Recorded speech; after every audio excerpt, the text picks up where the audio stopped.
সবাই বলে কোনো ধর্মই খারাপ কথা বলে না, ইসলাম একই কথা বলে। কেন তার সমস্ত পৃথিবী তৈরি করতে 6 দিন লাগলো?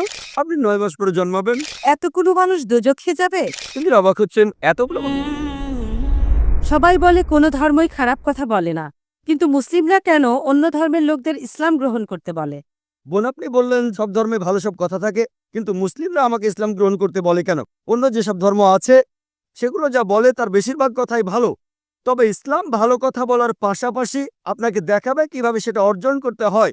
আমি উদাহরণ দিয়েছি, সব ধর্মই বলে চুরি করো না, ইসলাম একই কথা বলে, তবে ইসলাম দেখিয়ে দেয় কিভাবে সেই অবস্থানে যাবেন যেখানে কেউ চুরি করে না।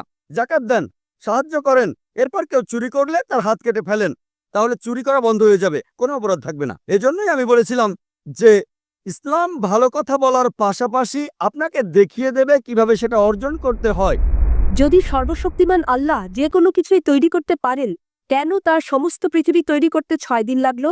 বোন প্রশ্ন করলেন যে আল্লাহ যদি যে কোনো কিছু সৃষ্টি করতে পারেন তাহলে কেন 6 দিন সময় নিলেন? বোন, আল্লাহ যদি চাইতেন একদিনে সৃষ্টি করতে পারতেন, তখন আপনি বলতেন যে কেন একদিনে তৈরি করেছেন, 6 দিনে কেন নয়? কারণ আল্লাহ 6 দিনে এটাই বানাতে চেয়েছেন। কোরআন বলে যে আল্লাহ যা ইচ্ছে করেন তাই সৃষ্টি করতে পারেন। অনেক আয়াতে আছে, আল্লাহ বলেন কোরআনে সূরা আলে ইমরান অধ্যায় 3 আয়াত নম্বর 59, إن مثل عيسى عند الله كمثل آدم خلق من تراب ثم قال له كن فيكون। আল্লাহ আদম আলাইহিস সালামকে সৃষ্টি করেছেন যেমন তিনি যীশু খ্রিস্টকে সৃষ্টি করেছেন ধুলো থেকে, তিনি বলেন হও আর তা হয়ে যায়। আল্লাহ যখন কিছু সৃষ্টি করতে চান তিনি বলেন হওয়ার হয়ে যায়, তিনি ইচ্ছে করলেই এটা হয়ে যায়। আল্লাহ যদি ইচ্ছে করেন আপনি 9 মাস পরে জন্মাবেন, তাহলে আপনি 9 মাস পরে জন্ম নেবেন। আল্লাহ যদি চান 1 সেকেন্ডে, তাহলে মাত্র 1 সেকেন্ডেই।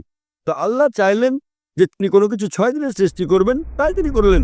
পৃথিবীতে অনেক মানুষ ভুল কাজ করছে, আমার ভাবতে খুব অবাক লাগে, এতগুলো মানুষ দোজখে যাবে? তিনি অবাক হচ্ছেন, এতগুলো মানুষ কিভাবে দোজখে যাবে? আমাদের এই জীবনটা হলো পরীক্ষা। আপনারা যদি ভালো করে দেখেন যে নিচু গ্রেডের পরীক্ষাগুলোতে বেশিরভাগ ছাত্র পাশ করে, তবে উপরের লেভেলে গেলে সেখানে পাশ করাটা কঠিন।